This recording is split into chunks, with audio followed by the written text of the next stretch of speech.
আসসালামু আলাইকুম রহমতুল্লাহ ওবরাকাতুহ। ফার্সি কি পেহলি কিতাব ক্লাস 84-তে আপনাদের সকলকে জানাই আন্তরিক অভিনন্দন ও মোবারকবাদ। আজকে আমরা ইন্তেখাব ইন্তেখাবে আসনামে হক এই শিরোনামের অবশিষ্ট যেই 5 লাইন রয়েছে, অর্থাৎ এই শিরোনামের মধ্যে যেই তাওহীদে বারি তাআলা কবিতা রয়েছে, এই কবিতার অবশিষ্ট 5টি লাইন নিয়ে আজকে আলোচনা করব ইনশাআল্লাহ। চলুন মূল আলোচনা শুরু করি।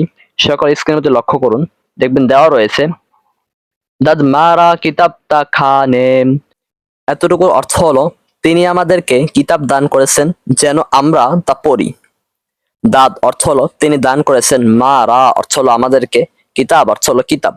তা যাতে করে খানে আমরা পড়ি। তাহলে পুরো বাক্যের অর্থ হলো এই যে তিনি আমাদেরকে কিতাব দান করেছেন যাতে করে অথবা যেন আমরা তা পড়ি। তা দ্বারা উদ্দেশ্য হলো ওই কিতাবটা। আর এখানে কিতাব দ্বারা উদ্দেশ্য কি? এখানে কিতাব দ্বারা উদ্দেশ্য হলো কুরআনুল কারীম। আশা করি আপনারা এই ইবারতের অর্থটা বুঝতে পেরেছেন। এরপর দেখুন লেখা রয়েছে কদ মারা খাতাবতা দানে। এতটুকুর অর্থ হলো তিনি আমাদেরকে সম্বোধন করেছেন যেন আমরা তা বুঝি। কদ অর্থ হলো করেছেন, মারা অর্থ হলো আমাদেরকে, খেতাব অর্থ হলো সম্বোধন। কদ মারা খেতাব অর্থ হলো তিনি আমাদেরকে সম্বোধন করেছেন তা যাতে করে দানেম আমরা বুঝি। পুরো অর্থ হলো এই যে তিনি আমাদেরকে সম্বোধন করেছেন যেন আমরা বুঝি। এখানে আমরা কি বুঝবো? এর উত্তর হলো তার বিধান। এই যে বলা হলো না, তিনি আমাদেরকে সম্বোধন করেছেন যেন আমরা বুঝি, আমরা কি বুঝবো? এর উত্তর হলো আমরা তার বিধান বুঝি। আশা করি বিষয়টা বুঝতে পেরেছেন। সবচেয়ে ভালো হয় আপনারা যদি অনুবাদ এভাবে করেন, মানে পরীক্ষার খাতায় যদি এভাবে লেখেন তাহলে ভালো হয়। তিনি আমাদেরকে সম্বোধন করেছেন যেন আমরা, এরপর ব্র্যাকেটে লিখবেন তার বিধান, এরপর লিখবেন বুঝি। তাহলে পুরো বাক্যের অর্থ এরকম, তিনি আমাদেরকে সম্বোধন করেছেন যেন আমরা তার বিধান বুঝি। আশা করি বিষয়টা স্পষ্ট হয়েছে। এরপর দেখুন লেখা রয়েছে হারচে ও গুফত আ কোনেম হামা। এতটুকু অর্থ হলো এই যে তিনি যা বলেন আমরা যেন তাই করি।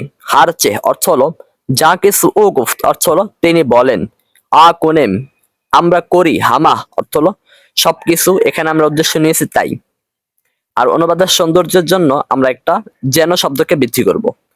তাহলে অনুবাদটা হবে এরকম, তিনি যা বলেন আমরা যেন তাই করি। হার চেহ ও গুফত তিনি যা বলেন, আ কোনেম আমরা করি। এখানে আমরা একটা যেন শব্দ বৃদ্ধি করব। আমরা যেন করি, হামা অর্থ হলো তাই। তিনি যা বলেছেন আমরা যেন তাই করি। আশা করি অনুবাদটা আমি কিভাবে উঠিয়েছি আপনারা বুঝতে পেরেছেন। এরপর দেখুন লেখা রয়েছে তাআত ও বজান কোনেম হামাহ। এতটুকুর অর্থ হলো মনে প্রাণে আমরা যেন তার আনুগত্য করি। তাআত অর্থ হলো আনুগত্য, ও অর্থ হলো তার। তাআত ও অর্থ হলো আনুগত্য, এখানে সবচেয়ে ভালো হয় বন্দেগী। তাআত ও তার বন্দেগী, বজান অর্থ হলো মনে প্রাণে, কোনেম অর্থ হলো আমরা করি, হামাহ অর্থ হলো সবাই। তাহলে পুরো বাক্যের অর্থ দাঁড়ালো এই যে তাআত ও তার আনুগত্য, বজান মনে প্রাণে, কোনেম আমরা করি। এখানে আমরা অনুবাদের সৌন্দর্যের জন্য একটা যেন শব্দকে বৃদ্ধি করব। তাহলে অর্থ দ্বারা এরকম যে আমরা যেন মনে প্রাণে তার আনুগত্য করি। এরপর হামাহ যে রয়ে গেছে, এই হামাহ এর অর্থ হলো সবাই। তাহলে আমরা এখন পুরোটার অর্থ এভাবে করবো, আমরা সবাই যেন মনে প্রাণে তার আনুগত্য করি। বজান এর অর্থ হলো আপনার মনে।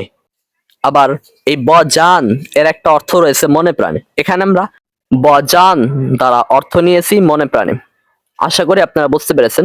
আমি আপনাদের সুবিধার্থে পুরো ইবারতের অর্থটা আরো একবার বলে দিচ্ছি। পুরো ইবারতের অর্থ হলো এই যে হারচে ও গুফত আ কোনেম হামা, তিনি যা বলেন আমরা যেন তাই করি। তাআত ও বজান কোনেম হামা, আমরা সবাই যেন মনে প্রাণে তার আনুগত্য করি। এরপর দেখুন লেখা রয়েছে আছে ও গুফত গায়র আ করদান। আছে ও গুফত, আছে অর্থ হলো যা কিছু, ও গুফত তিনি বলেছেন, গায়র আ তা ব্যতীত, করদান অর্থ হলো অন্য, করদান অর্থ হলো করা, আছে অর্থ হলো যা কিছু, ও গুফত তিনি বলেছেন, গায়র আ তা ব্যতীত অন্য কোনো কিছু। এতটুকু আমরা বাড়তি উঠিয়েছি। তিনি যা বলেছেন তা ব্যতীত অন্য কোনো কিছু করা, করদান অর্থ হলো করা। আবার অনেকে বলে থাকে এই এটা বাড়তি কোনো অর্থ না, এসটেসটার মধ্যে এরকম, মানে গয়ের এটা এসটেস না ফার্সিতে, এই ইস্তিসনার মধ্যে এরকম অর্থ পাওয়া যায়। যাই হোক, আপনারা এখন ছোট জামাতে পড়েন, তাই আমি এখন এই বিষয়টাকে নিয়ে আসতে চাচ্ছি না ইস্তিসনা কি। তবে এতটুকু বলতে চাই, ইস্তিসনা হলো পূর্বের একটা বিষয় থেকে পরবর্তী একটা বিষয়কে বাদ দেয়। এটা আপাতত বুঝে রাখেন। আমরা এখানে মুস্তাসনার বিষয়কে মাথায় না এনে আমরা বলবো এখানে আমরা অনুবাদের সৌন্দর্যের জন্য এই কথাটাকে অতিরিক্ত করেছি, এটাই সবচেয়ে ভালো। আর যারা মুস্তাসনার দাবি করে, মানে এখানে ইস্তিসনা থেকে ওই অর্থটা উঠিয়েছে, তাদের দাবিও ঠিক, কোনো সমস্যা নেই। তবে আপনারা যেহেতু এখন প্রাথমিক শিক্ষার্থী, এই কারণে আপনাদের জন্য ওই এত ব্যাকরণের গভীরে যাওয়ার দরকার নেই। আমি যেটা বলতেছি এটাই মেনে নেন। অর্থাৎ এখানে আমরা অনুবাদের সৌন্দর্যের জন্য এই অর্থটা উঠিয়েছি। আছে ও গুফট অর্থ হলো তিনি যা কিছু বলেছেন, গয়ের আ তা ব্যতীত অন্য কোনো কিছু, করদান অর্থ হলো করা, অন্য কোনো কিছু, এটা ব্র্যাকেটে লিখবেন। তিনি যা বলেছেন তা ব্যতীত অন্য কোনো কিছু করা, নিস্ত সুদে অর্থ হলো, নিস্ত সুদে অর্থ হলো কোনো লাভ নেই, সুদে অর্থ হলো কোনো লাভ, নিস্ত অর্থ হলো নেই। বজুস জিয়া অর্থ হলো ক্ষতিগ্রস্ত ব্যতীত, করদান অর্থ হলো করা। তাহলে পুরো বাক্যের অর্থ হলো এই যে তিনি যা কিছু বলেছেন তা ব্যতীত অন্য কোনো কিছু করা, ক্ষতিগ্রস্ত করা ব্যতীত কোনো উপকার করে না। আমি আপনাদের সুবিধার্থে এই বাক্যের অনুবাদটা আরো একবার ভেঙে ভেঙে বলতেছি। আছে অর্থ হলো যা কিছু, ও গুফট তিনি বলেছেন, অর্থাৎ আল্লাহ তাআলা। আছে ও গুফট তিনি যা কিছু বলেছেন, গয়ের আ তা ব্যতীত অন্য কোনো কিছু, এটা ব্র্যাকেটে লিখবেন। করদান অর্থ হলো করা, তিনি যা বলেছেন তা ব্যতীত অন্য কোনো কিছু করা, নিস্ত সুদে কোনো উপকার করে না, নিস্ত অর্থ হলো নেই, সুদে অর্থ হলো কোনো উপকার। আমরা এখানে অনুবাদের সৌন্দর্যের জন্য এরকম অনুবাদ করেছি, কোনো উপকার করে না। এরপর দেখুন লেখা রয়েছে বজুস ইয়া, বজুস জিয়া করদান, ইয়া না দুঃখিত, বজুস জিয়া করদান ক্ষতিগ্রস্ত করা ব্যতীত, করদান অর্থ হলো করা, জিয়া অর্থ হলো ক্ষতিগ্রস্ত, জিয়া করদান অর্থ হলো ক্ষতিগ্রস্ত করা, আর বজুস অর্থ হলো ব্যতীত, ক্ষতিগ্রস্ত করা ব্যতীত কোনো উপকার করে না। তাহলে পুরো বাক্যের অর্থ এই দাঁড়ালো যে তিনি যা কিছু বলেছেন তা ব্যতীত অন্য কোনো কিছু করা, ক্ষতিগ্রস্ত করা ব্যতীত কোনো উপকার করে না। আশা করি অনুবাদটা আপনারা বুঝতে পেরেছেন। এরপর দেখুন লেখা রয়েছে রস ও সব তাজ কবুল ওয়ায়েম পের উম্মাত রসুল ওয়ায়েম। রজ ও সব অর্থ হলো দিবানিশ, রজ অর্থ হলো দিন, ও অর্থ হলো এবং, সব অর্থ হলো রাত, দিন ও রাত এটাকে একসাথে বলা হয় দিবানিশি। এরপর দেখুন লেখা রয়েছে তাজ অর্থ হলো আনুগত্য, কবুল অর্থ হলো শিকার, ওয়ায়েম অর্থ হলো আমরা করি। আর কবুল ওয়ায়েম এই দুইটাকে আমরা অনুবাদ করেছি, মানে একসাথে অর্থ নিয়েছি কবুল ওয়ায়েমের, আমরা স্বীকার করি। আর অনুবাদের সৌন্দর্যের জন্য আমরা এখানে একটা যেন শব্দ বৃদ্ধি করব, অর্থাৎ আমরা অনুবাদ করবো এইভাবে যে দিবানিশি আমরা যেন আনুগত্য স্বীকার করি। এখানে আরো একটু সৌন্দর্যের জন্য আমরা ব্র্যাকেটে লিখে দেব তার আনুগত্য, নতুবা একটা প্রশ্ন দাঁড়াবে কার আনুগত্য করবো। তাহলে রোজ ও সব অর্থ হলো দিবানিশি তো আজ, আনুগত্য কবুল ওয়ায়েম আমরা যেন স্বীকার করি, তৎ অর্থ হলো আনুগত্য, এখানে ব্র্যাকেটে লিখে দিবেন তার আনুগত্য। তাহলে পুরো এবার অর্থ দাঁড়ালো এই যে দিবানিশি আমরা যেন তার আনুগত্য স্বীকার করি। আশা করি আমি এই এবারতের অর্থ কিভাবে উঠিয়েছি তা আপনারা বুঝতে পেরেছেন।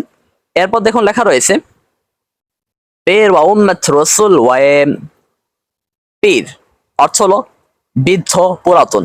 আর এই পীর শব্দের সাথে যখন উম্মাত এবং রাসূল শব্দ যুক্ত হবে ওয়াওয়ের মাধ্যমে, তখন আপনার অনুবাদ দ্বারায় রাসূলের অনুসরণ, ওয়ায়েম অর্থ হলো আমরা করি।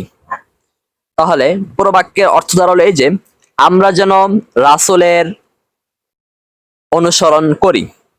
উম্মত, পীর ও উম্মতে রাসূল, অনেক আছে এরকম অনুবাদ করে, রাসূলের উম্মতের পুরাতন, মানে পুরাতন রাসূলের আমরা যেন অনুসরণ করি, নাউজুবিল্লাহ, এরকম অনুবাদ করা যাবে না। আবার অনেকে আছে অনুবাদ করে থাকে আমরা তার রাসূলের অনুসরণকারী উম্মত। এই অনুবাদটা কিভাবে যে তারা করে আমি বুঝতে পারি না। কারণ পূর্বে দেখুন বলা হচ্ছে হে আল্লাহ আমরা যেন আপনার আনুগত্য স্বীকার করি মনে প্রাণে, মনে প্রাণের জন্য আমরা, মানে কবি বলতেছে হ্যাঁ আল্লাহ মনে প্রাণে, মানে আল্লাহর কাছে বলতেছে আমরা যেন তার আনুগত্য করতে পারি, অর্থাৎ আপনার আনুগত্য করতে পারি, আমরা যেন আপনার আনুগত্য স্বীকার করতে পারি। এই সমস্ত কথা পূর্বে বলেছে, অর্থাৎ যেন দ্বারা সব মনের ভাব ব্যক্ত করেছে কবি। তিনি প্রত্যেকটা কথাকে যেনর মাধ্যমে ব্যক্ত করেছেন, মানে প্রত্যেক দ্বারা উদ্দেশ্য হলো বেশিরভাগ কথাকে তিনি যেন দ্বারা ব্যক্ত করেছেন। ওই হিসেবে আমরা দেখতে পাই পূর্বের বাক্যটাও ছিল এরকম যে দিবানিশি যেন আমরা তারই আনুগত্য স্বীকার করি। তাহলে এর পরের মেসরা এটা আবার কিভাবে এরকম কথা হয় যে আমরা তার রাসূলের অনুসরণকারী উম্মত, এখানে একটা যেন শব্দ আনতে হবে, অর্থাৎ আমরা যেন রাসূলের অনুসরণ করি, এরকম অর্থ হবে এখানে। আমরা তার রাসূলের অনুসরণকারী উম্মত, এরকম অনুবাদ করাটা সহি নয়। কারণ সহি নয়, এর খোলাসা কথা হলো সহি নয়, এর কারণ হলো আপনার পূর্বে যে সমস্ত বাক্য গেছে সে সমস্ত বাক্যের মধ্যে আমরা দেখতে পাই যেন দ্বারা কথা বলা হয়েছে। আর নিয়ম হলো একই মেসরার মধ্যে যদি আমি যেন দ্বারা কথা বলি তাহলে পরের মেসরাটাও আপনার যেন দ্বারা হবে। এখানে যেমন বলা হয়েছে দিবানিশি আমরা যেন তারই আনুগত্য করি, তাহলে তার পরের মেসরা দ্বারা উদ্দেশ্য হলো পরের অংশ, তাহলে তার পরের অংশও যেন দ্বারা হবে। এখানে প্রথম অংশ যেন দ্বারা অনুবাদ করেছি আমরা, তাহলে দ্বিতীয় অংশ আমরা কিভাবে যেন ছাড়া অনুবাদ করতে পারি? এটা তো অনুবাদের ক্ষেত্রে নিয়মের পরিপন্থী। আশা করি বিষয়টা আপনাদের কাছে স্পষ্ট হয়েছে। আর যারা বলে আমরা তার রাসূলের অনুসরণকারী উম্মত, তাদের কাছে যদি আপনি জিজ্ঞাসা করেন তারা এই অনুবাদ কিভাবে উঠায়, তারা বলতে পারবে না। আমি আশা করি আমি আপনাদেরকে যে অনুবাদটা বলেছি এই অনুবাদটা আপনারা বুঝতে পেরেছেন, এবং কিভাবে এই অনুবাদটা হয়েছে তাও আপনারা বুঝতে পেরেছেন। আমি আশাবাদী আজকে ক্লাসের মধ্যে যে সমস্ত বিষয় নিয়ে আলোচনা করা হয়েছে তা আপনারা বুঝতে পেরেছেন। এরপরও যদি কোনো স্থানে আপনাদের অসুবিধা থেকে যায় তাহলে অবশ্যই আপনারা তা আমাদেরকে কমেন্টে জানাবেন। আমরা ইনশাআল্লাহ আপনাদের প্রশ্নের উত্তর দেওয়ার যথাযথ চেষ্টা করব। আজকের মতো আমরা আমাদের ক্লাস এখানে শেষ করতেছি। আসসালামু আলাইকুম ওয়া রাহমাতুল্লাহি ওয়া বারাকাতুহু।